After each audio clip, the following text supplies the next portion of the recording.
नमः श्रीवर्धमानाय निर्धूतकलिलात्मने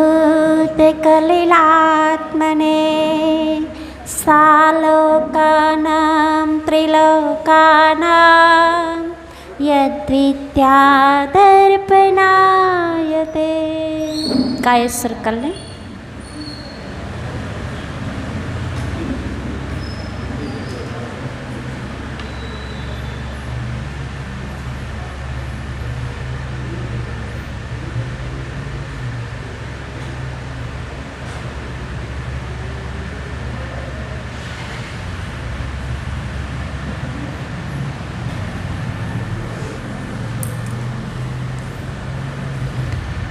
सम्यक दर्शन के 8 अंग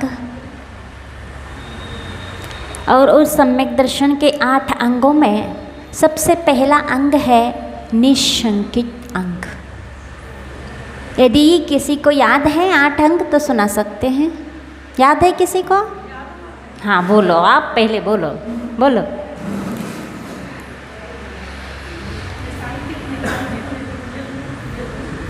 हाँ हाँ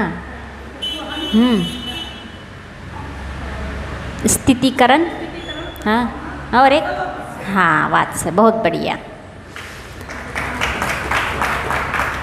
ये 8 अंग है। जिस प्रकार से शरीर में भी अंग हुआ करते हैं, उन शरीर के 8 अंगों में जिस प्रकार हमारे शरीर के अंग, यदि एक अंग भी हीन होता है तो वह पुरुष कार्य करने में, हर कार्य करने में सक्षम नहीं होता है। मान लो हाथ नहीं है तो वो कार्य करने में पूर्ण सक्षम नहीं कहलाएगा। पैर नहीं है, चलने में सक्षम नहीं रहेगा। और यदि सिर ही नहीं हो तो फिर तो कुछ काम ही नहीं रहेगा। तो ये जो 8 अंग कौन कौन से हैं शरीर के? 2 हाथ, 2 पैर,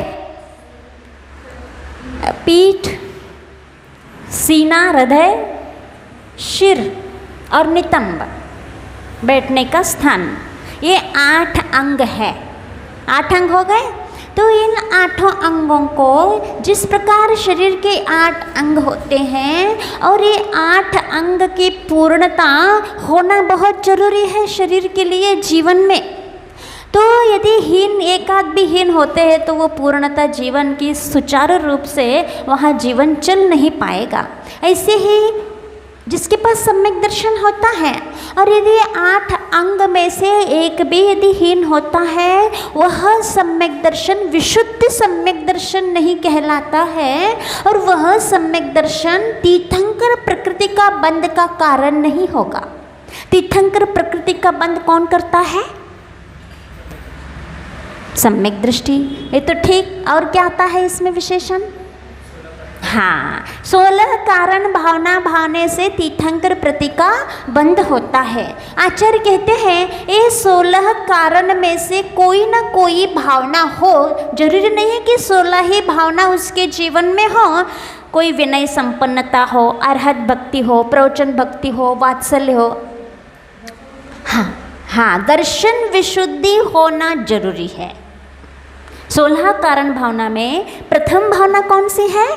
दर्शन विशुद्धि भावना। ये दर्शन विशुद्धि क्या कहलाती है? दर्शन माने सम्यक दर्शन हो गया। विशुद्धि क्या कहलाती है? विशुद्धि विशेषण क्यों लगा आगे? परिणामों की निर्मलता विशुद्धि नहीं कहलाएगी। सम्यक दर्शन में निर्दोषता। हाँ, जो सम्यक दर्शन निर्दोष रूप सम्यक दर्शन है और जो उस निर्दोष सम्यक दर्शन के साथ जो शुद्ध शुभ परिणाम रहते हैं, निर्मल परिणाम रहते हैं, वो है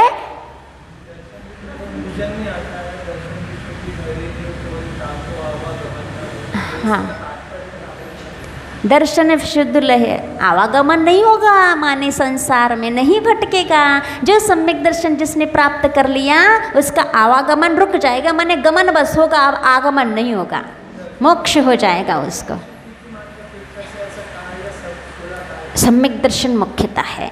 जिसके पास दर्शन विशुद्धि नहीं है और बाकी भावनाएं हो सकती, ऐसा भी हो सकता है जिसके पास सम्यक दर्शन विशुद्धि नहीं है, मलिन सम्यक दर्शन है, विशुद्धि नहीं है, सम्यक दर्शन निर्दोषता नहीं है, ऐसे मल सहित सम्यक दर्शन के साथ भी और भावनाएं हो सकती हैं, है ना।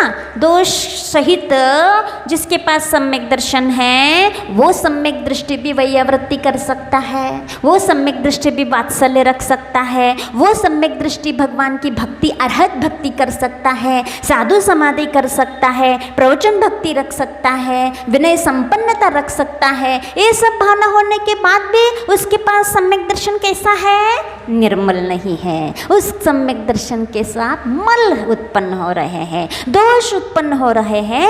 ऐसे सदोष सम्यक दर्शन के साथ तीर्थंकर प्रकृति का बंध नहीं होता। हाँ, ये बाकी 15 भावना न हो तो चल जाएगा, लेकिन सम्यक दर्शन विशुद्ध होना चाहिए, निर्मल माने निर्दोष होना चाहिए, वो कहलाता है दर्शन विशुद्धि। तो हाँ, सम्यक दर्शन से लेना है। दर्शन विशुद्धि से तात्पर्य सम्यक दर्शन, वह भी कैसा सम्यक दर्शन? निर्मल, निर्दोष, जिसमें कोई प्रकार के बिल्कुल दोष नहीं है, वह सम्यक दर्शन। ठीक।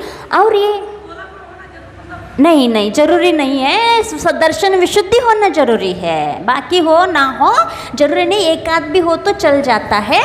ये तीर्थंकर प्रकृति का बंध में कारण है। तो अपन ये समझ रहे हैं कि जो सम्यक दर्शन होता है वो 8 अंग सहित होना चाहिए, वो पूर्ण स्वस्थ और सबल शरीर कहलाता है, जो पूर्ण अंगोपांग से सहित होता है। व्यक्ति अच्छा माना जाता है, हर काम करने में सक्षम होता है। ऐसे ही तीर्थंकर आदि प्रकृतियों को या फिर रत्नत्रय धारण करके श्रेणी चढ़ के आगे मोक्ष मार्ग में बढ़ करके रत्नत्रय धारण करके मोक्ष कौन प्राप्त कर सकता है? जो निर्मल सम्यक दृष्टि, जिसके पूरे अंग होते हैं, निशंकित, निकांक्षित, निर्विचिकित, सामूढ़ दृष्टि, ये सब अंग जिसके अंदर रहते हैं वो अच्छा है। तो इसके लिए हमारा जो दाया कहते हैं राइट को, दाया पैर जो होता है वो निशंकित अंग है। निशंकित अंग का उदाहरण दाया पैर के लिए दिया गया है। क्यों?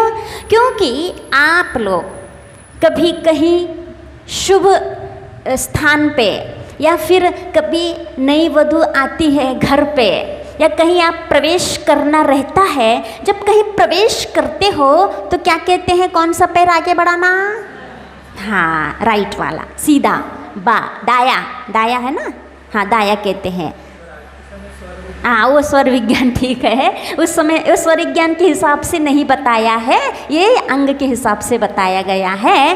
तो ये दाया पैर आपने आगे बढ़ाओ, वो दाया पैर आगे हो जाता है, उसको कोई प्रकार की शंका नहीं रहती है। ये निशंक होकर के आगे कौन बढ़ता है? दाया पैर। ये निशंकित अंग है।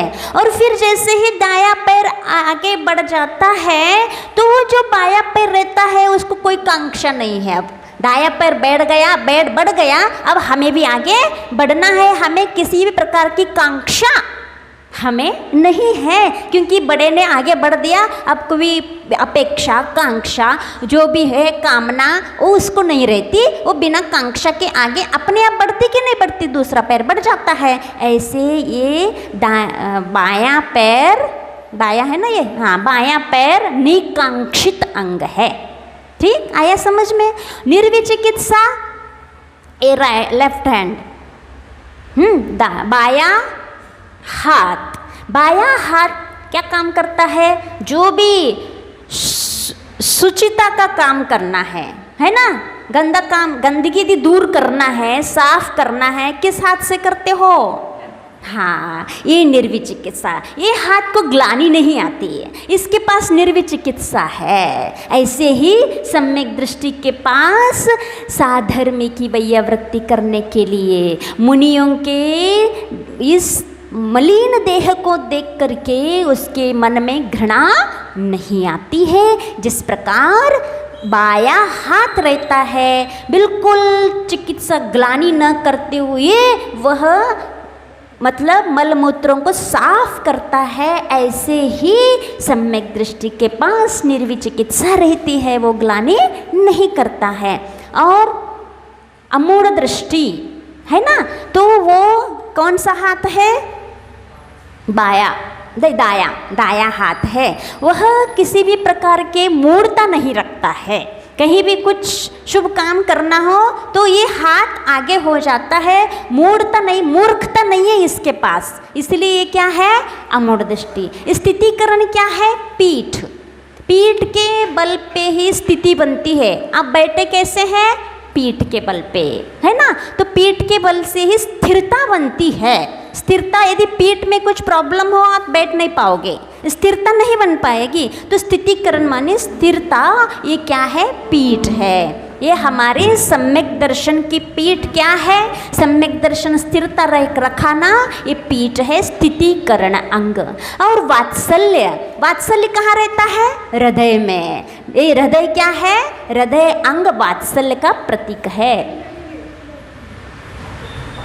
तो और प्रभावना, प्रभावना सिर, जिस प्रकार से हमारे दिमाग से हर काम चलता है, ज्ञान प्राप्त करना, ज्ञान को देना, ये सब दिमाग से चलता है, ऐसे ही सम्यक दृष्टि मार्ग का प्रभावना करता है, वो उसका सिर है। हो गए अंग? तो ये हाँ। और नितंब, बैठने के स्थान उपगुहन, जो बैठने का स्थान नितंब कहलाता है, वो हमेशा ढका रहता है। इसीलिए जो सम्यक दृष्टि रहता है वह दूसरों के दोषों को हमेशा ढकता है, ये उसका उपगुहन अंग है। इस प्रकार के हमारे शरीर में जो 8 अंग हुआ करते हैं, वो 8 अंग इसी प्रकार के सम्यक दृष्टि के भी हुआ करता है। अपन ने कल समझ लिया था निशंकित अंग किसे कहते हैं, और आज समझना है निकांक्षित अंग। दूसरा अंग निकांक्षित है। अब पुस्तक मेरे पास नहीं है। कर्म परवसे शांते दुःखैरान्तरितोदये, बोलिए।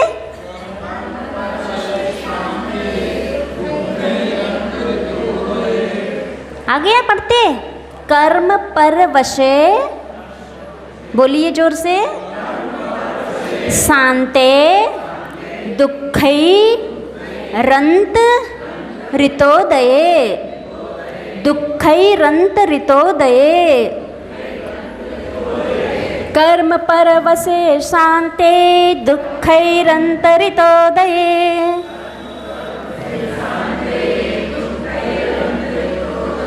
पाप बीजे सुखे नास्था, श्रद्धाना कांक्षणा स्मृता, श्रद्धाना कांक्षणा स्मृता। पाप बीजे सुखे नास्था, श्रद्धाना कांक्षणा स्मृता।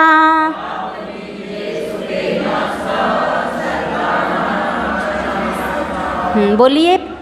कर्म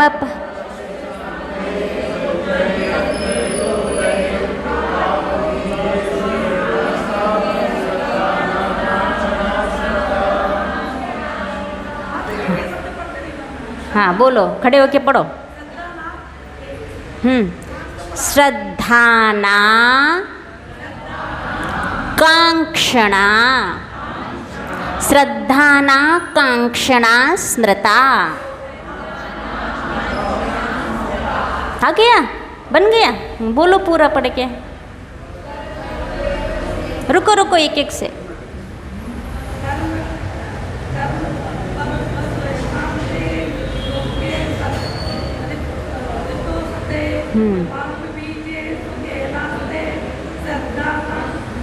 नाश्ते कहाँ है?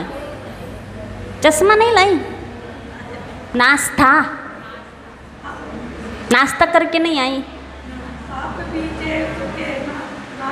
हाँ,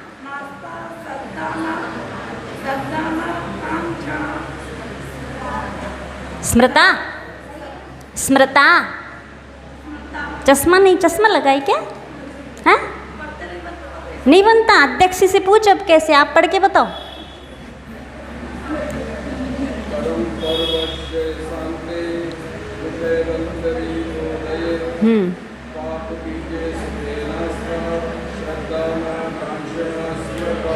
बढ़िया।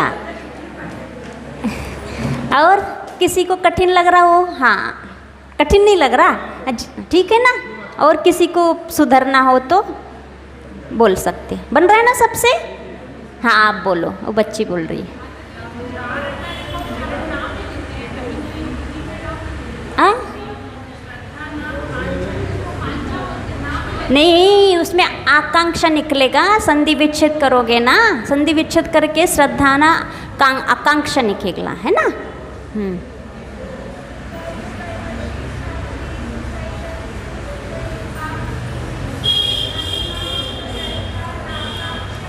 इसमें करेंगे ना श्रद्धा अनाकांक्षा, ऐसा निकलेगा। ये बीच में आपके कहीं कहीं ऐसा यस जैसा बना हुआ है, इसमें नहीं बना, वो अ निकलता है उसमें से। हाँ तो अ ऐसे बोलते समय उच्चारण नहीं होता, जब संधि विच्छेद करोगे ना तब अ बोलते हैं। हाँ ठीक, बैठ जाओ। अब इसका अर्थ देखते हैं कि निकांक्षित अंग किसे कहते हैं। कर्म पर वसे, जो कर्म है, कर्म पर वसे, कर्म के है क्या है, ये पर है, उसके वशीभूत है क्या, सुख। सुख के बारे में बता रहे हैं। जिस सुख को आप भोगते हो, कौन से सुख के भोगते हो? आत्मिक सुख को, अतीन्द्रिय सुख को, अनंत सुख को, अव्ययबाद सुख को, कौन सा सुख भोगते हो आप अभी? हाँ हाँ, इतना तो ज्ञान है कि हम इंद्रिय सुख का भोग करते हैं। जिस सुख का आप भोग करते हो सुबह से शाम, शाम से सुबह, 24 घंटा सुख भोग रहे हो, वह सुख कैसा है? ये आचार्य महाराज बता रहे हैं कि कर्म पर वसे, यह सुख कर्म के पर के वशीभूत है, तुम्हारे वश के नहीं है। आप चाहो कि हम भोगेंगे, जब आपका पुण्य कर्म होगा तब आपको वो सुख मिलेगा। इसीलिए सुख कैसा है? चाहने से नहीं मिलता, ये सुख कर्म के उदय से मिलता है, पुण्य कर्म के उदय से सुख मिलता है। इसीलिए यह पंचेंद्रिय सुख कैसा है? कर्म पर वसे, कर्म के वशीभूत है। और दूसरी विशेषता क्या? शांते, माने अंत सहित है। एक बार आपको जो सुख मिलता है वो उसकी रेगुलर बना रहता है क्या? छूटता है कि नहीं छूटता है? छूटता है। खाने में कोई अच्छा टेस्टी पदार्थ मिल गया, बस उसका सुख हमेशा निरंतर बना रहेगा क्या? नहीं रहेगा। भोगने के जितने भी वस्तुएं हैं उसका अंत जरूर होता है। इसलिए यहाँ क्या विशेषता दी है? शांते, अंत सहित होता है। आप जिस सुख को भोगते हो इसके बारे में थोड़ी जानकारी तो रखो कि हम जो भोग रहे हैं वो कैसा है, कैसे सुख है, वो जानकारी तो जरूर रखना चाहिए। जानकारी रख कर जरूरी, भले ही भोग लो, फिर कभी ना कभी ऐसा आएगा जानकारी रखने के बाद, नहीं ये सुख तो ऐसा है, अपन को कम करना है, इसलिए जानकारी बहुत जरूरी है। आचार्य महाराज अपन को जानकारी दे रहे हैं, हे भव्य आत्माओं, संसारिक सुख कर्म पर वसे, बोलो कैसा है? शांते। अरे अर्थ बताओ। नश्वर है, अंत सहित है ना। कभी कभी हम सूत्र बोलोगे तो आप अर्थ बताना, पहले तो हम अर्थ बता चुके होते हैं ना।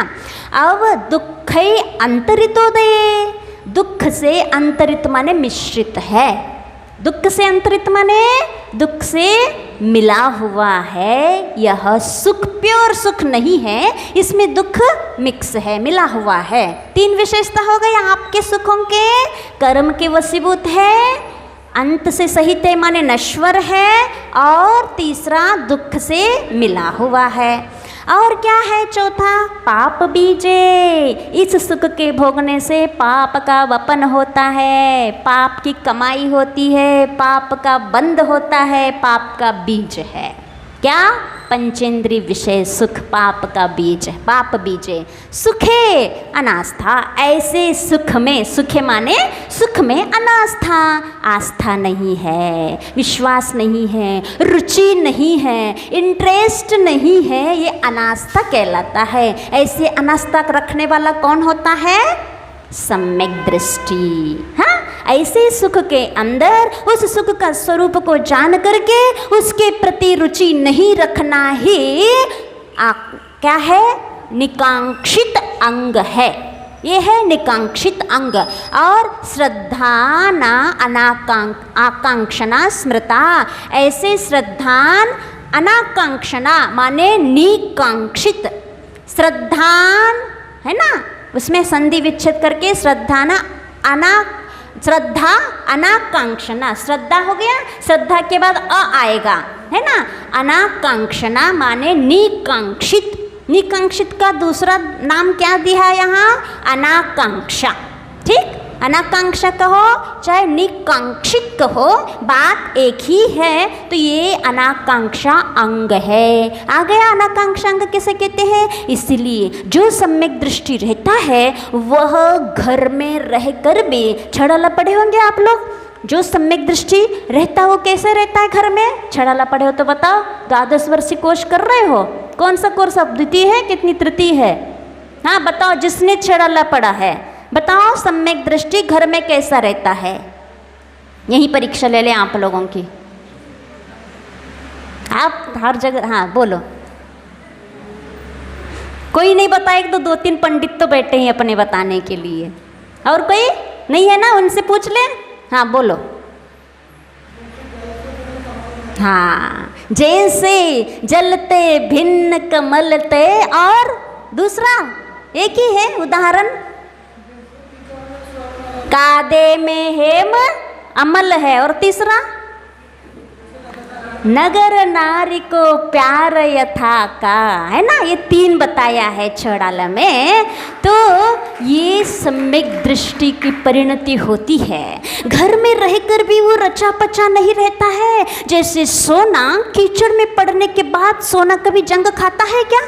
नहीं। लोहा खा लेगा जंग, जंग लोहा की जंग लोहो की खा लेगी, पानी उसको जंग बना देगा, कीचड़ जंग खा के उसको नष्ट कर देगा लोहे को। लेकिन सोना जो रहता है वो कितने ही वर्षों युगों युगों तक उस कीचड़ में पड़ा रहे, कभी जंग नहीं खाएगा। ये होता है सम्यक दृष्टि की परिणति। वो असंयत सम्यक दृष्टि घर में माने कीचड़ में है, गृहस्थी में माने वो कीचड़ में फंसा हुआ है, लेकिन वो कभी अपने आप में लिप्त नहीं होता है। वो अपना उसमें इतना लिप्त नहीं होता है कि अपने स्वभाव को भूल जाए। अपने स्वभाव को वह भूल करके विभाव परिणति में ऐसे आ जाए। और जलते भिन्न कमल है। कमल कैसा रहता है? जल में रहता है तो पता है, कभी पत्थर पे कमल नहीं उगता है, कभी खेती नहीं होती ऐसी मिट्टी में। कमल कहाँ होते हैं? जल।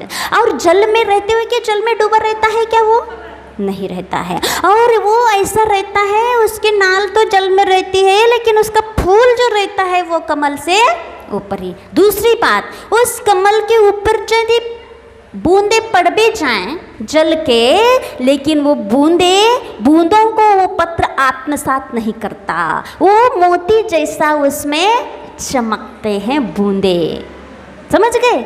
मतलब कमल पत्र जल में रहकर भी वो सड़ता नहीं है, और उसके ऊपर पानी भी पड़ता है तो वो कमल पत्र ताजा ही रहता है, सड़ता नहीं है। ऐसे ही सम्यक दृष्टि जो होते हैं घर में रह के सड़ते नहीं है, और जो मिथ्या दृष्टि हो तो सड़ ही रहे हैं, वो जंग खा ही रहे हैं। तो ये है क्यों? क्योंकि उसने विषय सुख को समझ लिया है कि इस पंचेंद्रिय विषय सुख की क्या स्वरूप है।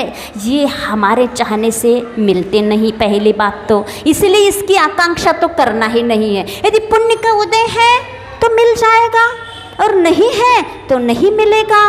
ये सब कर्म के वश में है। यदि पुण्य का उदय है और सामने वाला नहीं भी देना चाह रहा है तो भी आपका पुण्य का इतना प्रखर रहेगा कि सामने वाला अपने आप आपके हर अनुकूल बन जाएगा।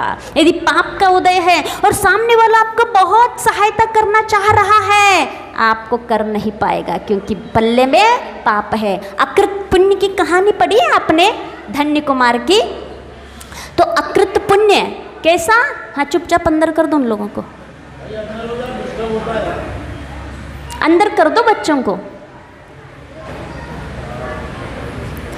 दो अकृत पुण्य जो होता है वो बहुत, उसका इतना पाप था, वो पाप लेकर के ही आया था। बहुत अच्छी कहानी है और बहुत लंबी चौड़ी कहानी है। बहुत अच्छी कहानी है कि वो उसके पाप कैसे अर्जन हुआ था? नैर्मल्य खाने से, नैर्मल्य को ग्रहण करने से। कि पूर्व भाव में एक सेठ जी थे, दूसरे वो कहीं यात्रा पे जा रहे थे, और यात्रा पे पहले लोग जो सम्यक दृष्टि श्रावक होते थे यात्रा पे जाते थे। आजकल यात्रा पे नहीं जाते, अकेले घूमने भी जाया करते हैं। तो यात्रा पे जाया करो, यात्रा पे जाओगे पुण्य का कमाई होगी, और घूमने जाओगे तो सुख के अनुभव करने नहीं जाना है, यात्रा पे जाना, ठीक है। हाँ, तो यात्रा पे जा रहा था वो, तो उनके पास उनका क्या नियम था सेठ जी का कि हर अष्टमी चतुर्दशी को हम अच्छे रत्नों से जिनेंद्र भगवान की पूजन करेंगे और रोज सामान्य मोतियों से पूजन करेंगे, ये उनका नियम था। और वो यात्रा पे जा रहा है, और यात्रा पे जाते हुए उनको ये सब सुविधा कहाँ मिलेंगी, कहाँ रत्न मोती लेके जाएंगे। तो उन्होंने एक उस मित्र को दे दिया कि आप ये रोज चढ़ाया करो, मैं यात्रा पे जा रहा हूँ। तो उसने वो रत्न मोती वगैरह ले लिया और उसने चढ़ाया नहीं, खुद उसका भोग कर लिया। उसका नतीजा ये हुआ, पता ही है, नरक चला गया। फिर नरक से आकर के कई कुयोनियों में भटक करके वो अकृत पुण्य बना।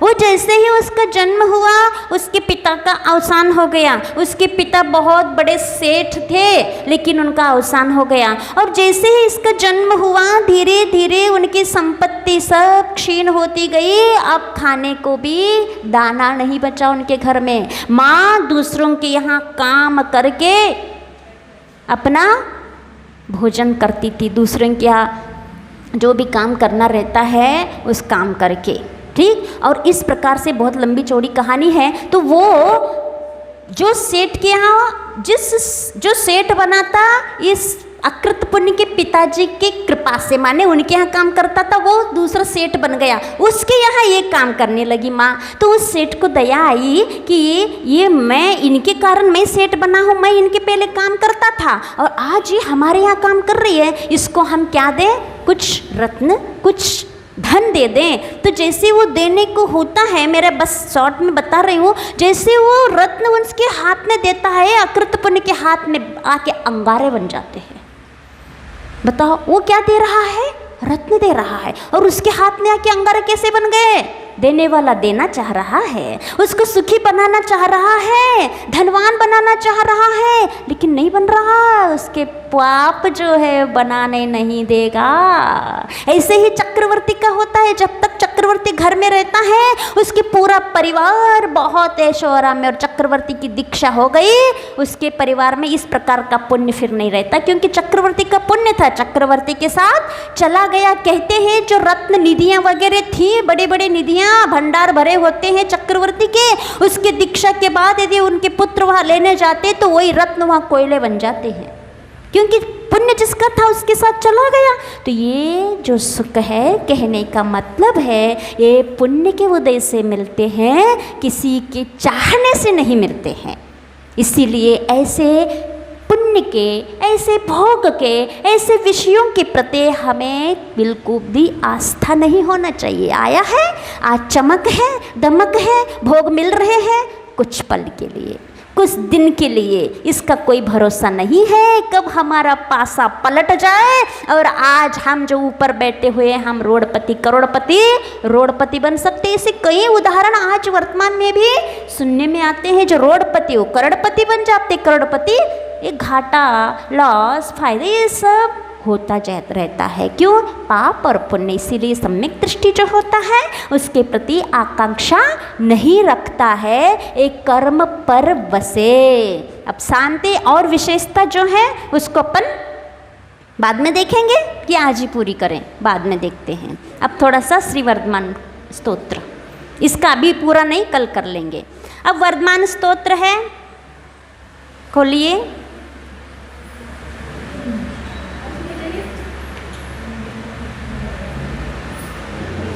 श्रीवर्धमान जिन देव पदारविंद, बोलिए, आन जिन देव पदारविंद, प्रो युग्मं स्थितांगुलनखांशु समूह भासी, प्रोद्योतितेऽखिल सुरेंद्र किरीट, भक्त्या प्रणम्य जिन देव पदम स्तवीमि।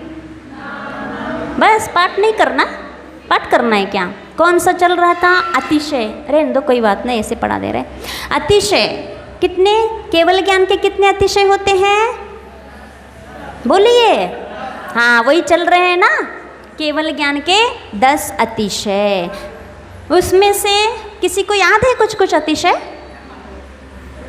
बोलो।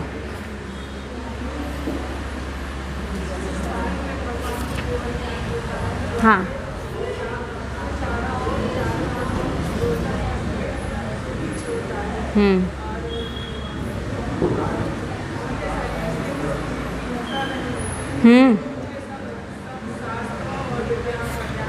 हाँ, गमन, हाँ, हाँ, हाँ, नख केश,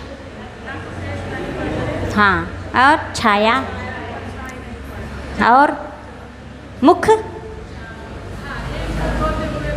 चारों तरफ। बहुत बढ़िया। हाँ, तो ये होते हैं केवल ज्ञान के 10 अतिशय। तो ये 10 अतिशय क्यों होते हैं? एक केवल ज्ञान की महिमा है। तो चारों, कल सुना था आपने, कितने किलोमीटर पे सुभिक्षता रहती है? 2।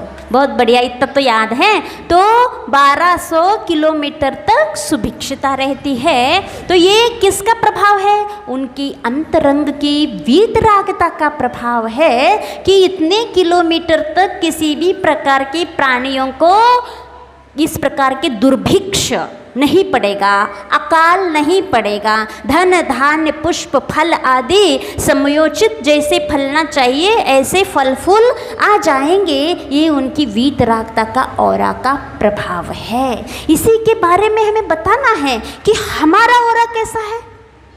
ये तो वीतरागता की ओरा है, ये रिद्धिधारियों का ओरा है, ये महान संतों का ओरा ऐसा रहता है कि उनके समक्ष आते ही अपने आप सब अपने शांति का अनुभव करते हैं। इसलिए जब भगवान की वेदी रहती है तो नीचे कहीं कहीं क्या बना रहता है? एक साइड शेर और एक साइड शेरनी और गाय दूध पी पानी पी रहे हैं, और शेरनी का बच्चा गैया का दूध पी रहा और गाय का बछड़ा शेरनी का। ये क्या है?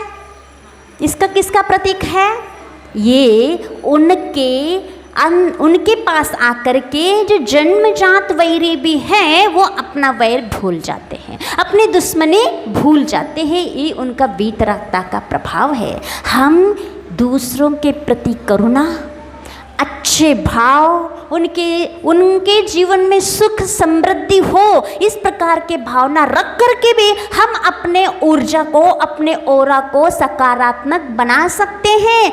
ऐसे हम अपने भावों के परिणामों को इतना निर्मल अपने पुरुषार्थ से कर सकते हैं। कोई सामने आ जाए तो हमसे बोलने की इच्छा करे, यहाँ बैठने की इच्छा उसको हो जाए। ये भाव कब होते हैं? जब सामने वाले के भाव अच्छे होते हैं। कभी कभी ऐसा अनुभव करते हैं, ऐसा लगता है कि यहाँ से उठ के चले जाए, यहाँ ना बैठे। ऐसा क्यों होता है? यूँ समझ लो कि वहाँ का ऑरा अच्छा नहीं है और नेगेटिविटी वहाँ भरी हुई है, और कहीं कहीं बहुत शांति का अनुभव होता है। ऐसा लगता है यहाँ कुछ देर बैठ जाए, इनसे बात कर ले, उनसे देखने से हमें अच्छा एहसास होता है। तो ये उनका ऑरा का प्रभाव रहता है। हम अपने ऑरा को ऐसा बढ़ा सकते जाते हैं और जो शत्रु भी आ जाता है, उस शत्रु दुश्मन के प्रति भी यदि रोज हम ऐसे भाव करेंगे तो एक न दिन देखना प्रैक्टिकल करके वो मित्र बन के हमारे पास आएगा। उसको बुलाने की जरूरत नहीं पड़ेगी, निमंत्रण देने की जरूरत नहीं पड़ेगी। अपने भावों का निमंत्रण ऐसे भेजे उनके पास, वो मित्र बन के शत्रु भी आ जाएगा। ये हमारे भावों का कमाल है। तो ऐसे भगवान का जो कषाय थी, पूरी कषाय नष्ट हो गई। ये सब कषायों का खेल है। जिनकी जितनी कषाय उद्रेक रहेंगे उतने ही उनका नेगेटिविटी जो विकार रहते हैं भावों के वो उमड़ आते हैं, और जितनी कषाय की मंदता रहेगी उतनी ही उनके जो विकार क्लेश भाव रहते हैं, संक्लेश भाव रहते हैं, दुष्परिणाम रहते हैं, वो सब मंद कषाय होने से वो कम होते हैं। मंद कषाय तो हम कर सकते हैं, कषाय का नाश तो नहीं कर सकते, क्योंकि कषाय का नाश तो मुनिराज ही कर सकते हैं जब वो श्रेणी चढ़ते हैं। तो ये कषाय का नाश तो हमारे वश की बात नहीं है, क्योंकि हमारी भूमिका कुछ और ही है। ऐसे कपड़ों में घर में रहकर कषाय का नाश आज तक किसी ने नहीं किया, तो हम कैसे कर सकते हैं? इसीलिए लेकिन कषाय का मंद कर सकते हैं, कषाय की मंदता इतनी कर सकते हैं, शुक्ल लेशा तक हम अपने जीवन में ला सकते हैं। शुक्ल लेश क्या है? निष्पक्ष रहना, समता रखना, कैसे भी सुख आ रहे दुख आ रहे, अनुकूलता प्रतिकूलता, इन सबको एक तटस्थ होकर के ये सब कर्म के उपदेश से मिल रहे हैं, ये सोच करके उसको स्वीकार करना। आ जाने दो, सुख को हम स्वीकार कर लेते हैं, उसको हम अपना लेते हैं रुचि के साथ। ऐसे दुख को भी ठीक, ये भी एक प्रसाद है। अन्य कहते हैं ये भगवान की देन है, भगवान का प्रसाद है। ये तो भगवान का प्रसाद नहीं, कर्म का प्रसाद है। एक कर्म पुण्य भी होता है तो एक कर्म पाप भी होता है। हमारे अंदर सब बैठा हुआ है, तो इसको हम समता से यदि उसको वेलकम करेंगे, आने दो, कोई बात नहीं, हम सक्षम हैं, हमारी आत्मा के पास अनंत बल है, इन सबको हम झेल लेंगे, कोई इसमें अड़चन नहीं है, कोई फिक्र नहीं है, इसको आ जाने दो। ये भाव आना चाहिए और बिल्कुल शांत रहोगे, और जो सामने प्रतिकूलता आ रहे हैं उसके प्रति और अच्छे अच्छे भाव भेजो, तो इसके माध्यम से हमारे ये शुक्ल लेशा कहलाती है। ये शुभ भाव है, शुभ परिणाम है, कषायों की मंदता है। एक दिन इन कषायों को कम करते करते अपने आत्मा के ऊपर ऐसे संस्कार पड़ेंगे, यही संस्कार अगले भाव काम आएंगे। एक दिन हम कषायों को नष्ट होने में सक्षम हो जाएंगे। ये जो प्रक्रिया है, जो विधि है, जो साधना है, एक भाव की नहीं होती, अनेक भाव तक करना पड़ता है, तब कहीं जाके इन कषायों को नष्ट करना होता है। इसलिए आप आज ही से शुरू करिए कि घर में, दुकान में जो भी प्रतिकूलता आते हैं बस शांति से एक नाटक समझ के देखते जाना है। एक सब नाटक है, संसार एक नाटक है, और जिसका जो रोल रहता है, कषायों का उदय रहता है, वो उस प्रकार के नट करता है, नृत्य करता है। जैसे वो क्या कहते हैं उसको, एक मशीन है ना, मानव का मशीन, रोबोट, हाँ, तो वो क्या करता है, वो उससे इलेक्ट्रॉनिक से शुरू हो जाता है। स्विच उसको ऑन कर दो तो वो काम करना शुरू कर देता है, और स्विच ऑफ कर दो तो बंद हो जाता है। ऐसे ही एक रोबोट है हमारे अंदर, जिस स्विच को ऑन हो जाता है, क्रोध यदि चालू हो गया, गुस्सा का रूप दिखाएगा। मान का स्विच यदि ऑन हो गया तो क्या दिखाएगा, अकड़ेगा। माया का हो जाएगा, मीठी मीठी बातें करेगा। ये अनेक प्रकार के स्विच हमारे और अंदर लगे हुए हैं। यदि सामने इस प्रकार के यदि कुछ सामने आता है, अपन को क्या विचार करना है, ये करना है। कोई यदि गुस्सा हो रहा है, क्रोधित हो रहा है, ये सोचो ये इसके अंदर से कौन सी स्विच चालू हुई है, क्रोध की। इसलिए ये ज़्यादा देर तक नहीं है, बहुत जल्दी ऑफ हो जाएगा। ये इसका अंतर मुहूर्त तक रहता है, उसका अंतर मुहूर्त के बाद वो स्विच ऑफ हो जाएगा। फिर दूसरी स्विच, कुछ ना कुछ, कोई ना कोई स्विच उसका ऑफ ऑन होता ही रहता है, बिना उसका नहीं रहता। यदि इस दृष्टि से हम देखेंगे तो क्या हम शांत रह पाएंगे कि नहीं रह पाएंगे? रह जाएंगे। हमारी उस द्रव्य दृष्टि, इसकी जो द्रव्य है, चेतन आत्मा है, ये चेतन आत्मा तो बहुत शुद्ध है, लेकिन ये क्यों नच रहा है, क्यों विकृत हो रहा है?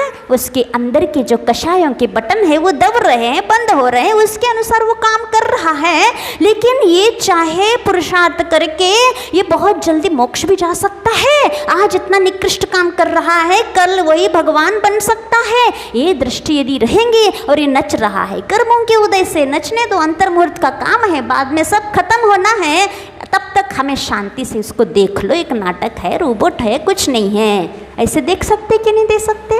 देख सकते हैं। ऐसा यदि जीवन में इस प्रकार की आप साधना करोगे, जीवन का आनंद और कहीं बाहर वस्तु में नहीं है, हमारे अंदर है। हमारी साधना में, हमारी सोच में, हमारे विचार में ही हमारा आनंद भरा हुआ है। लेकिन हम अपना वो दूसरों के हाथ में दे रखा है ना? कंट्रोल, वो क्या, रिमोट कंट्रोल किसके हाथ में दे के रखा है?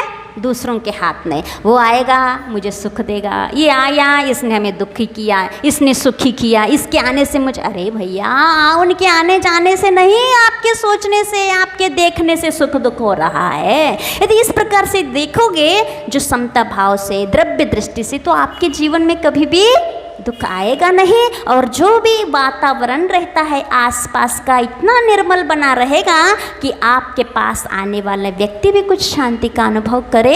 ऐसा वातावरण घर में बनाए रखना चाहिए, रख सकते हो।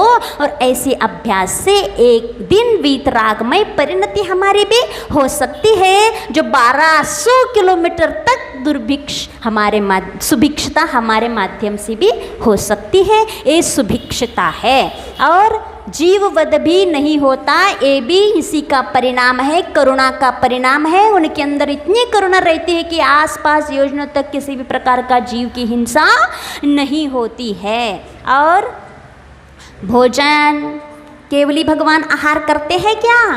नहीं करते, अपने जैसे आहार नहीं करते। फिर उनका शरीर कैसा बना रहता है बिना आहार करे? यदि अपन 1-2 दिन आहार नहीं करे तो उठते चलते फिरते नहीं बनता, शरीर को ढकेलना मुश्किल हो जाता है। क्यों? है ना? नाश्ता करके आए कोई? नहीं आए तो क्यों? इतना तो एक टाइम तो चल सकता, लेकिन आप 2-2 दिन तक देख लो, फिर उठना चलना मुश्किल हो जाता है। तो हमारा जो शरीर है, औदारिक शरीर, ये बहुत कमज़ोर है। उनका भी औदारिक शरीर है, भगवान का भी, लेकिन परम औदारिक है। वहाँ भोजन किए बिना ही, और ये मत समझना कि हमारा किया हुआ भोजन से ही सब कुछ चल रहा है। उसके अलावा, भोजन के अलावा प्रत्येक समय में हमारे शरीर में कुछ वर्गनाएँ आ रही है और जा रही है। ये बात आपको मालूम है? जो हमारा इतना लंबा चौड़ा शरीर है, प्रत्येक समय में कुछ वर्गनाएँ आ रही बाहर से और जा रही है। और जो खाया हुआ रस तो बन रहा है, उससे मांस, रस, रुधिर सब बन रहा है। उसके अलावा ये वर्गनाएँ भी आती जाती है। तो ये केवली भगवान का जो वर्गनाएँ आते हैं प्रत्येक समय में, उसी से उनकी स्थिरता बनी रहती है काय की। उनको भोजन की जरूरत नहीं होती है। इसीलिए वहाँ उनका भोजन भी, आहार करने के लिए भगवान को किसी श्रावक के यहाँ नहीं जाना पड़ता है। कब तक जाते हैं? जब तक केवल ज्ञान नहीं होता है। केवल ज्ञान के बाद इस प्रकार की आहार की जरूरत नहीं होती है। तो ये किसका? उन्होंने शुक्ल ध्यान के माध्यम से, उन्हें ध्यान का प्रभाव है। ये ध्यान का प्रभाव समझो। आप ये मत समझो ध्यान से मात्र आत्मा ही निर्मल होता है, ये नहीं। ध्यान के साथ शरीर के अंदर में भी निर्मलता आती है। आया कि नहीं आई है? 12वें गुणस्थान में उन्हें ऐसा ध्यान लगाया कि 4 घातीय कर्म तो नाश हो ही गए हैं, लेकिन ये जो औदारिक शरीर था वो भी परम औदारिक बन गया, इतना चमकता हुआ। ये अपने शरीर के अंदर अनंत निगोदीय जीव है। आपको मालूम है? अनंत निगोदीय जीव हमारे शरीर में उत्पन्न हो रहे और मर रहे हैं। मांस के अंदर, चमड़े के अंदर, पूरे शरीर में अनंत निगोदीय जीव इसमें भरे हुए हैं। ये ऐसा शरीर है। लेकिन केवली भगवान के अंदर ये निगोदीय जीवों का निष्कासन हो जाता है। वहाँ निगोदीय जीव नहीं रहते हैं। ये किसका प्रभाव है? ध्यान का प्रभाव। ध्यान छोटा मोटा मत समझना आप। इसीलिए आजकल एक ऐसी भी थेरेपी है जो मात्र ध्यान से रोगों को दूर किया जाता है। ध्यान ऐसी चीज है, ध्यान से हमारा मन, हमारे वचन, हमारी काया पूरी निर्मल हो जाते हैं। हाँ, एक ही बात है। भावना योग क्या है? अच्छी भावना भाना, क्योंकि आप गृहस्थ हो, गृहस्थ होने के नाते एक चीज़ में ध्यान टिकना संभव नहीं होता है। हाँ आते हैं, यदि श्रद्धा के साथ यदि वो प्रैक्टिकल में लाए, यदि जीवन में बहुत सकारात्मक में, बाहर की मेडिटेशन की आवश्यकता नहीं रहती फिर तो ये भावना योग माने सद्भावना भाना। हमने एक दिन बताया था ना कैसी भावना भाना। यदि मान लो एम्बुलेंस जा रहा है तो क्या भावना भाना, तुरंत उसका यदि आवाज़ सुन लो तुरंत ध्यान, हे भगवान एम्बुलेंस में जो भी रोगी जा रहा है उसको स्वास्थ्य लाभ हो जाए, ये ठीक हो जाए, ये प्रार्थना तुरंत कर सकते हो। इस प्रार्थना का फल आपके ऊपर ऐसा रहेगा, आपको रोग आपके पास आने में डरेगा, क्योंकि आपने दूसरों के निरोग करने के भाव आपने भाया है, उसका प्रभाव आपके ऊपर पहले पड़ेगा, फिर बाद में उसके ऊपर पड़े ना पड़े उसका पुण्य और पाप भी रहता है। हमारे भाने से उसका ठीक ही हो रहा है नहीं, दोनों निमित्त होते हैं, अंतरंग निमित्त बाह्य निमित्त, उसका भी तो पुण्य हो तभी तो काम करेगा। हाँ वो ठीक हो ना हो, लेकिन हमारे भाए हुए भावना का प्रभाव ये रहेगा कि हमारे शुभ कर्म का उदय पुण्य बंध तो होगा ही होगा, और उस पुण्य बंध के कारण हम कभी दुखी नहीं होंगे। ये है तो ये क्या है, परम औदारिक शरीर के बारे में ध्यान का है। एक शुभ की ओर एकाग्र हो करके यदि मन को निर्मल करते हैं तो हमारा तन भी स्वस्थ हो सकता है। मन तो स्वस्थ होता ही है और पुण्य तो बंधता ही है, तन भी स्वस्थ होता है। आजकल जो संसारी प्राणी है सब तन की चिंता ज़्यादा रहती है, इसलिए लोगों को तन के बारे में बताना भी बहुत जरूरी रहता है। यहाँ देखना अभी शरीर की चिकित्सा का कोई भी निःशुल्क शिविर लगाया जाए, निःशुल्क औषधि बांट दिया जाए, यहाँ भीड़ लग जाएगी। और यदि आत्मा के बारे में यदि बताया जाए तो इतनी भीड़ नहीं लगेगी, क्योंकि इंटरेस्ट किसको चाहते हैं लोग, शरीर को, जीवन को, इसके प्रति बहुत प्रेम है। तो इसीलिए आप लोगों को हाँ शरीर अच्छे हैं, लेकिन शरीरम खरु आद्य साधन माने धर्मम कलुम आद्य साधन माने ये धर्म का आदि साधन कौन है, शरीर है। शरीर के बिना धर्म भी नहीं कर सकते और सुख भी नहीं भोग सकते, लेकिन इसका आप इंटेंशन ये नहीं रखना शरीर को बनाए रखने के लिए, हमें धर्म करने के लिए स्वस्थ शरीर रहे, शुभ दूसरों के उपकार करने के लिए, सहाय करने के लिए, करुणा करने के लिए हमारा शरीर और वैयावृत्ति करने के लिए हमारा शरीर स्वस्थ रहे।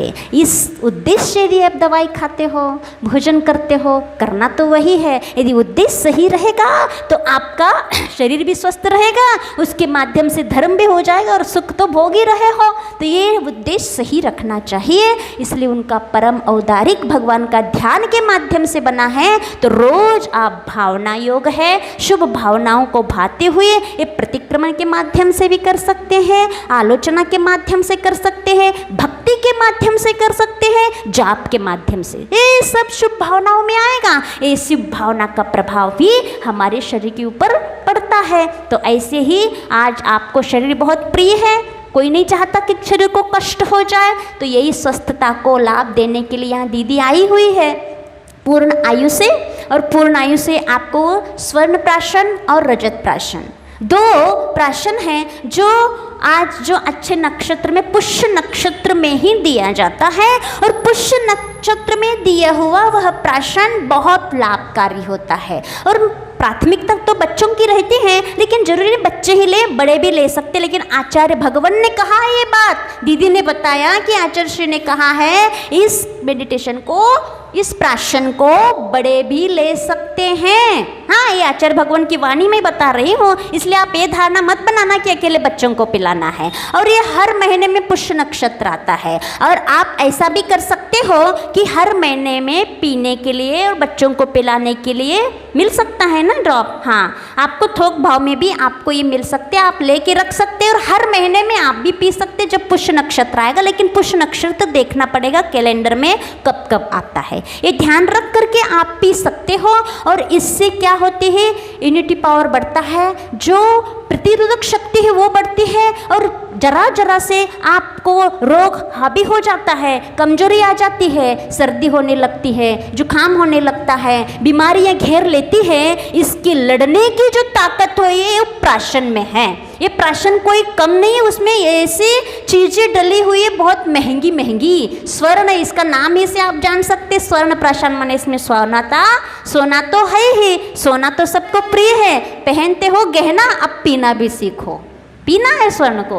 हाँ, अब ये स्वर्ण प्राशन दीदी भी उसके बारे में बताएंगी, तो उसकी क्या क्या लाभ हैं, तो वो सिर्फ एक बूंद पीना पड़ता है आज के नक्षत्र में, और अच्छे भावों से, अच्छे परिणामों से। और जो दीदियाँ, वो पूर्ण आयु में दीदियाँ हैं, बाल ब्रह्मचारी, आपको तो सब पता है, आचार्य श्री के आशीर्वाद से खुला, और कितनी सद्भावनाओं से। देखो, दवाइयों का इतना मुख्यता नहीं है जितना उसके बनाते हुए जो भावनाओं की मुख्यता रहता है। जो व्रती बहनें अपने सद्भावनाओं से और सभी प्राणियों के स्वस्थता के भाव को लेकर के जो प्राशन बना हुआ है, वो बहुत पावर वाला रहता है। ये यदि आप और कहीं लेने जाओगे, आपको इतना प्रभावकारी नहीं रहेगा, क्योंकि वो असंयमी का बना हुआ है, और उनके भाव तो इतने रहेंगे, उनको कमाई का, वो तो व्यापार रहता है उनका, यहाँ कमाई का नहीं है। यहाँ सब जीवों को स्वस्थ प्रदान करने के भाव रहते हैं। यहाँ कमाई से आप जो दोगे वो दीदी अपने घर नहीं ले जाएंगे, ना उनका घर बसा हुआ है ना, इसलिए उनकी मात्र भावना है। इस भावना से कि सब स्वस्थ रहे, अच्छे रहे, इस स्वर्ण प्राशन और रजत प्राशन। तो दीदी आप बोलेगी कुछ, बोल देना।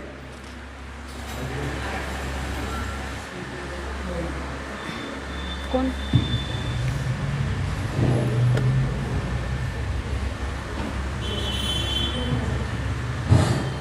अत्यंत हर्ष का विषय पावन वर्षा योग निमित्ता पूर्ण आयु संस्थान, जैसा कि वंदनीय आदि का मान होता है, सम्मानित दीदी आए हैं। सर्वप्रथम दीदी से हम सकल समाज की ओर से उनका अभिवादन करते हैं और दीदी से निवेदन करते हैं, वंदनीय आदि का माँ के श्री चरणों में श्रीफल अर्पित करें। दीदी श्रीफल अर्पित कर अपनी पूर्ण आयु संस्थान जो आयुर्वेद आचार्य भगवान की कृपा से चल रहा है, उसके विषय में जानकारी। जय बोलो संत शिरोमणि 108 आचार्य और गुरुवर विद्यासागर की महामुनि राधे की जय।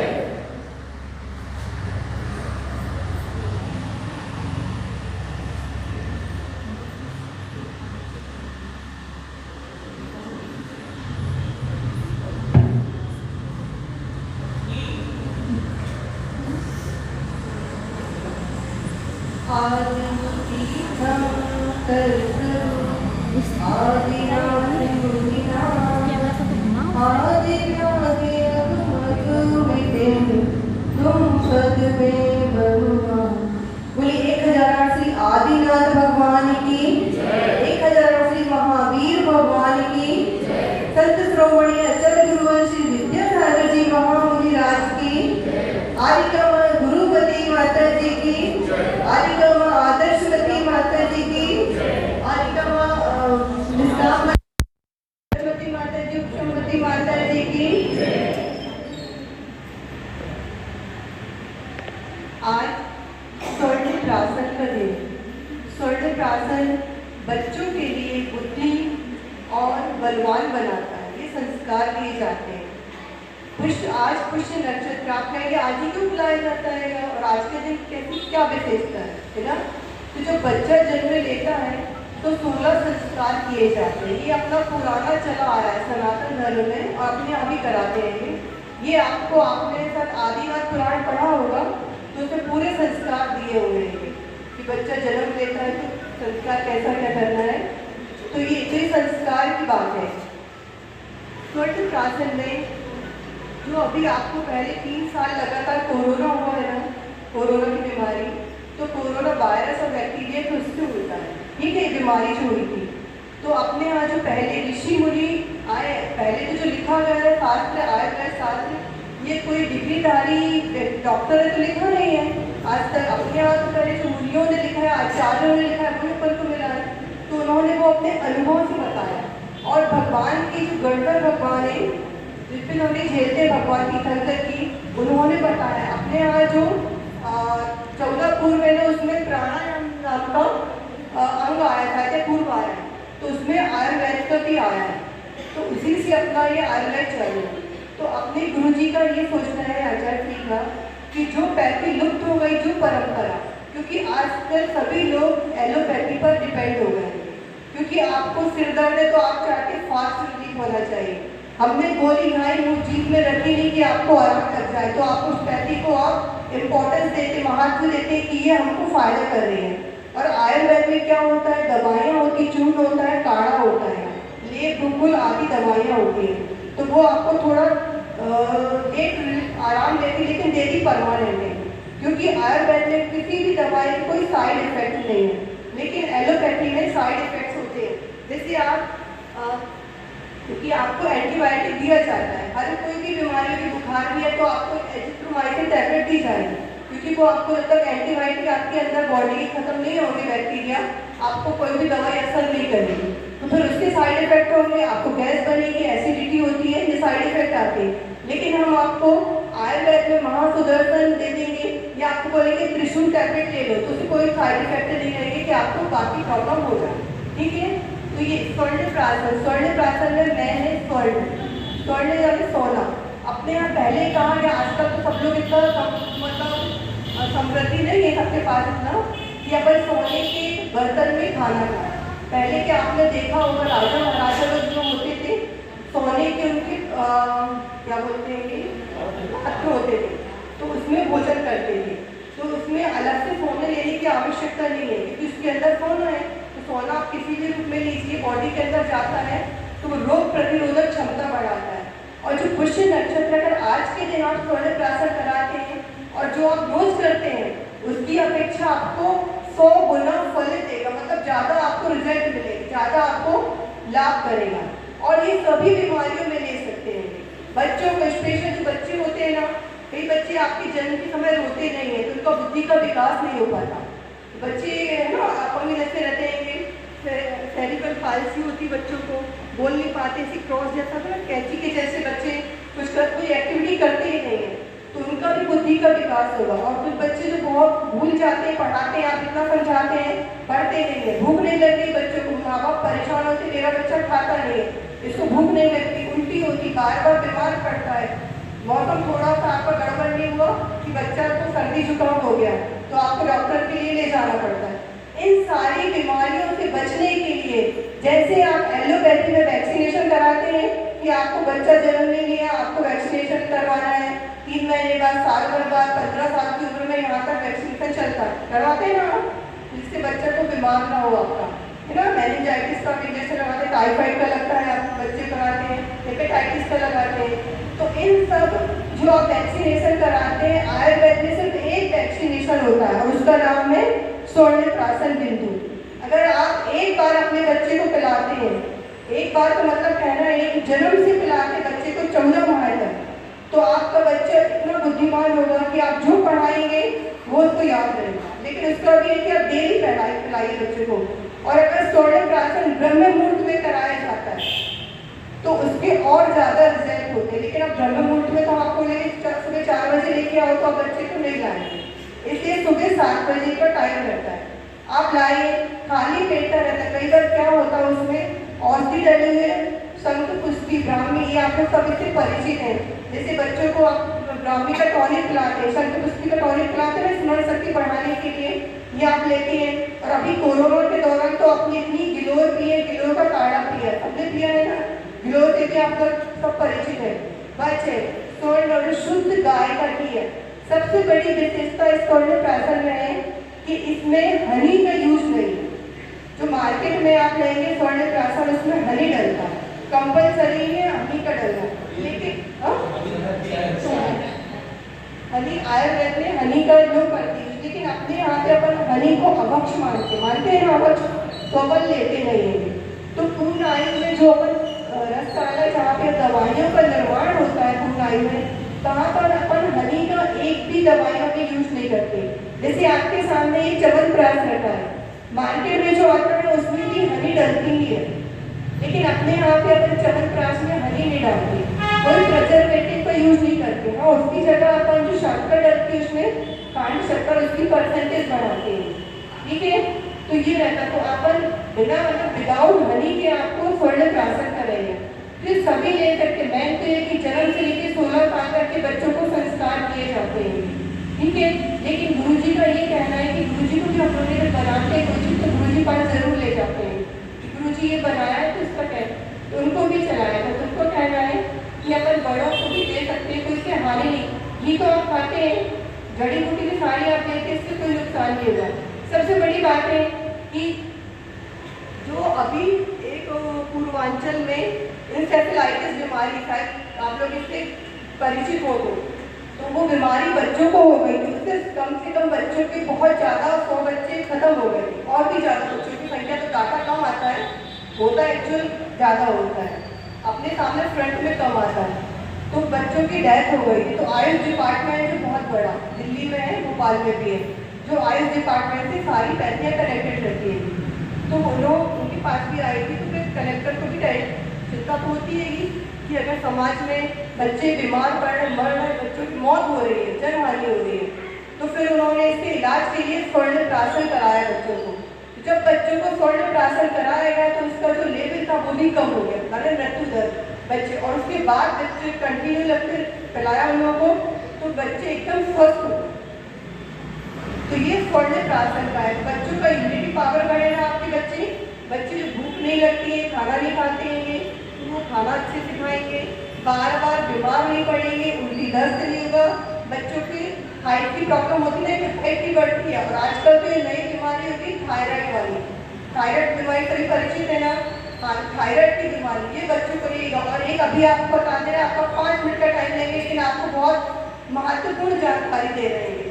वैसे आप लोग तो व्हाट्सएप के बहुत करीबी हैं, सभी लोग, सारी इंफॉर्मेशन आपको उससे मिल जाती है, लेकिन उसके अलावा भी शायद आप तक नहीं पहुंची हो या किसी की जानकारी नहीं है, तो हम बता रहे हैं। माता जी अभी माता जी के पास गए हुए थे, तो वहाँ एक डॉक्टर आए थे, तो उन्होंने डॉक्टर ने बताया कि आज से 5 साल बाद बच्चों को हर बच्चा ब्रेन ट्यूमर का शिकायत हो जाएगा, मतलब हर बच्चा ब्रेन ट्यूमर का रोगी हो जाएगा, हर बच्चों को। मतलब क्यों?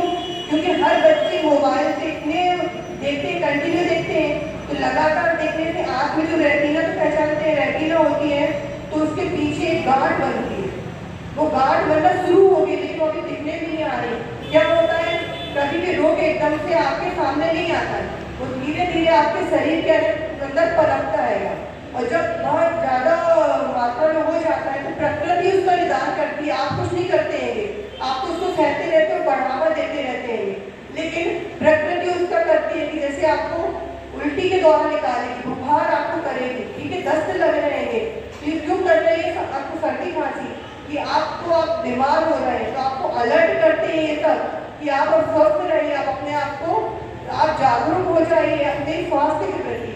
तो आयुर्वेद में यही कहा है कि जो रोगी नहीं, निरोगी है, स्वस्थ व्यक्ति है, उसकी स्वस्थता को बनाए रखने के लिए आयुर्वेद का ये दवाइयाँ दी जाती है, स्वर्णप्राशन कराया जाता है। और आप लोग पूर्ण आयु शब्द से ही परिचित होंगे कि गुरु जी ने पूर्ण आयु क्यों रखा, ठीक है। तो ये भी पूर्ण आयु आचार्य श्री जी ने जब ये नाम रखा था 2019 में 25 अप्रैल में प्रतिभा स्त्री तिलवारा में, तो गुरु जी का ये सोचना था, उनका चिंतन था कि इसका नाम चिरायु भी रख सकते हैं। चिरायु हॉस्पिटल है शायद भोपाल में, आप लोग जानते भी होंगे, और भी जगह भी है चिरायु हॉस्पिटल। तो चिरायु शब्द जो है कि चिरायु मतलब हमेशा के लिए जीवित रहेगा, तो हमेशा तो कोई बना नहीं है ना, जो आया है उसका तो मरण है, वो तो निश्चित है। तो उनका कहना था, सोचना गुरु जी का, देखिए कितना सोचते हैं कि सभी जीवों के प्रति, कितनी करुणा वात्सल्य उनके अंदर। उन्होंने सोचा कि व्यक्ति जितनी आयु लेकर आए उसको तो कुछ नहीं कर सकते, लेकिन उतनी आयु तक ही व्यक्ति स्वस्थ बना रहा है, इसके लिए उन्होंने पूर्ण आयु खोला, उन्होंने पूर्ण आयु दिया हुआ है। तो इसलिए आप लोग यहाँ पे जो दवाइयाँ रखी गई है, च्यवनप्राश है, च्यवनप्राश बच्चों को खिलाइए, इससे इम्यूनिटी पावर बढ़ता है। ये देखने में नहीं आता, जैसे आपका बच्चा अभी बीमार हो जाता है, अब बच्चा स्वस्थ हो जाएगा तो बीमार नहीं होगा, तो उसके आपको समझ में आता है कि हमारा बच्चा स्वस्थ हो गया, तो दवाई फायदा करी है उसको। बुखार है, 3 दिन तक आया, फिर नहीं आया, तो दवाई लगी, इससे आप समझते हैं ना। ऐसे ही आपको च्यवनप्राश आप लेके जाइए, बच्चों को सिर्फ 1 चम्मच पिलाना, उसके ऊपर दूध पिला दीजिए, फिर आप देखिए आपके बच्चे को 15 दिन के अंदर फिर आपको रिजल्ट मिलता है। च्यवनप्राश सभी के लिए, ये आपकी इम्यूनिटी पावर को बढ़ाता है, प्रतिरोधक क्षमता को बढ़ाता है।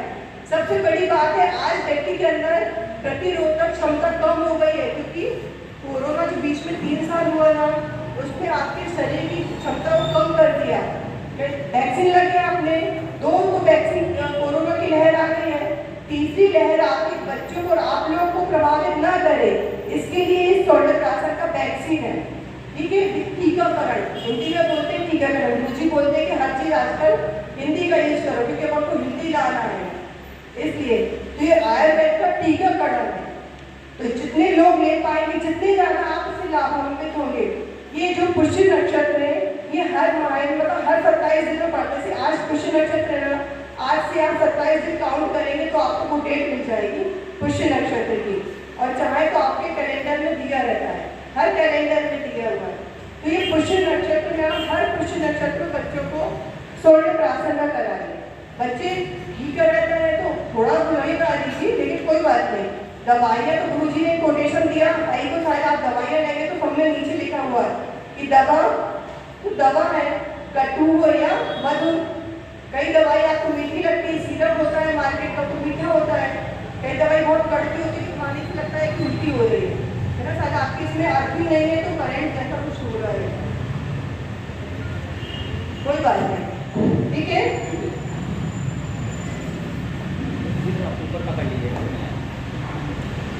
और इसका जो शुल्क रखा गया है, चाहे तो हम आपके यहाँ फ्री में पिला सकते हैं, लेकिन बोलते हैं आप दूसरी चीज तो फ्री दे दीजिए, लेकिन कभी भी औषधि फ्री नहीं लेना, क्योंकि अगर आपने औषधि फ्री ली तो वो आपको प्रभाव नहीं डालेगी, उसका कोई महत्व नहीं रहेगा। इसलिए हमेशा औषधि तो हमेशा अपने पैसे खर्च करके ही लेना चाहिए। और वैसे भी अपने यहाँ बोलते हैं, अगर आप किसी को सल्फासी गोली फ्री बढ़ रही होगी तो सब लोग ले लेते हैं, लेकिन अगर दवाई का रहेगा तो नहीं लेते, उसकी इंपॉर्टेंस नहीं है। अभी हम आपको पिला देंगे तो आप कहेंगे कुछ कोई बात नहीं, आज सुबह आना था नहीं आए, कल आ जाएंगे, परसों आ जाएंगे, क्या हुआ, मिल तो रहा है, मिल जाएगा। अपन उसकी कीमत नहीं समझते हैं, तो हर चीज की कीमत होती है, उसका महत्व होता है। अगर फ्री पिलाने से उसका महत्व कम होता है, उसकी गरिमा कम हो जाती है, वो अपना प्रभाव देना कम कर देती है। इसलिए आप सभी से निवेदन है कि आप अपने बच्चों को, आज पुष्य नक्षत्र का दिन है, बहुत अच्छा दिन है, तो इसमें सौंदर्यप्राशन कराएं। और भी जो आपको यहाँ पे जो जड़ी बूटियाँ दिख रही है, ज़्यादा तो नहीं लाएंगे, थोड़ी बहुत ही आप लोगों को सिर्फ एक तेला टाइप का है, कि अभी परीक्षण शुरू होने वाले हैं, तो सबको मंजन की तो हैबिट है नहीं हो तो दांत खराब हो जाते हैं, तो इसमें शुद्ध मंजन है, इसमें नमक नहीं है, आप यूज कर सकते हैं, माता जी महाराज जी सबको दे सकते हैं। और अगर आपको पायरिया दांतों में दर्द ज़्यादा रहता है, खून निकलता है, तो आप 5 मिनट के लिए मंजन को मुंह के अंदर ही रखिए, फिर आप गरारे करेंगे तो आप देखेंगे कि आप अपने आपको अच्छा फील करेंगे, ठीक है। और गुटके की, जो गुटका है ना, गुटका खाते हैं सब लोग, राजश्री गुटका खाते हैं, पता नहीं विमलश्री गुटका और भी जो गुटके बहुत सारे हैं, तो आयुर्वेद में गुटका नाम नहीं चलता। आयुर्वेद में कुछ ऐसा नियम है, आयुष डिपार्टमेंट का गाइडलाइन ये कि आप कोई भी नाम नहीं रख सकते, गुटका जैसे रखते हैं। तो यहाँ पर एक जड़ी बूटी है ना, ये माउथ वॉश जिसे बोलते हैं ना, मुख स्वाद रखा गया, मुख को स्वाद करने के लिए। आप खाते क्या गुटका, कि आपको कुछ चबाने के लिए चाहिए, जिससे आपका माइंड फ्रेश होता है, आपको कुछ चीज चाहिए कुछ करने के लिए। ऐसा रहता है ना, खाली इंसान बैठता नहीं है तो भगवान बन जाएगा, खाली बैठेगा तो उसको कुछ ना, आप जैसे बैठे हैं तो क्या करेंगे, हाथ यहाँ रखेंगे, वहाँ रखेंगे, पेन खोलेंगे, मोबाइल बार मोबाइल देखेंगे ना, तो ये कुछ करता रहता है, कि सीधा नहीं रहता है। आपका टाइम भी हो रहा है, तो मैं आपको बताना चाहिए, भाभी ये छोटा सा रेड कलर का पाउच है, मुख स्वाद है, ये सस्ता है, महंगा देंगे 25 रुपये का ही होगा, लेकिन आप उसमें देखेंगे तो आपको स्वास्थ्य संबंधी उसमें जड़ी बूटियाँ डली हुई, उससे आपको माउथ फ्रेश भी होगा, आपको अच्छा लगेगा। बाकी आपकी च्यवनप्राश और डायबिटीज वाले, डायबिटीज के लिए सबसे अच्छा आपको बता दें कि चावल मना करते हैं, चावल नहीं खाना, क्योंकि उसमें कार्बोहाइड्रेट होता है, और कार्बोहाइड्रेट लास्ट में आके ग्लूकोज का काम करता है, जो आपको इंसुलिन बढ़ाता है। अगर आप अपने घर में चावल बनाते हैं, पसाकर बनाते हैं, उसका माड़ निकाल देते हैं, और माड़ के बाद जो चावल बचता है वो खिलाएंगे तो उसको कभी डायबिटीज नहीं होगी, ठीक है। सभी लोगों को जय श्री, और आपको जो भी जानकारी है, तो आज तो हम दिन भर है यहाँ पर माता जी के पास, माता जी की चर्या का भी टाइम हो रहा है और आप लोग की चर्या का टाइम हो रहा है, सबको जय श्री। नहीं, पूरे 24 घंटे रहता है, ऐसा नहीं है कि सिर्फ आधा घंटे का रहता है, 24 24 घंटे का आप कैलेंडर में देख लीजिए, मुहूर्त चलता कई बार तो शाम को शुरू होता है। हाँ ले सकते हैं, 7 बजे सुबह बोले। ये बोला था ब्रह्म मुहूर्त का है, लेकिन आप तुम सुबह 5 बजे तो नहीं बुला पाएंगे, है ना, आप भी नहीं आ पाएंगे, तो सुबह 7 बजे तो व्यक्ति तैयार हो ही जाता है। तो ठीक है, सभी लोगों को जय श्री। आज नियम नहीं मान रहे थे, नहीं चाहिए नियम। अच्छा हाथ बताना, हम जो नियम देंगे वो सब लेंगे, कौन कौन लेगा? लेगा सब? कल का नियम भी फॉलो कर लिया। कर लिया, अच्छा लगा ना? आज का और अच्छा लगेगा। हाथ उठाना, कौन कौन लेगा जो हम देंगे नियम। आज का नियम ये है कि सबको स्वार्थ प्राशन का ग्रहण करना। सभी ध्यान दीजिए, शाम को 6 बजे ये तक नियम लेना, ये नियम हो गया आपका पक्का, क्योंकि आचार्य को दिया गया है। आचार्य कितने उम्र के हैं? कितने बड़े हैं? बच्चे हैं कि बड़े बूढ़े हैं? तो उनकी उम्र तक के व्यक्ति ले सकते हैं, ये उन्होंने लेकर के बताया। मुंह से नहीं बताते आचार्य कभी, चल के बताते हैं, चल के दिखाते हैं। इसलिए दीदी ने उनको दिया तो आचार्य ने लिया, लेकर के ये बताया कि बूढ़े भी उसको ले सकते हैं। शाम को 6 बजे तक के स्वर्ण प्राशन होगा।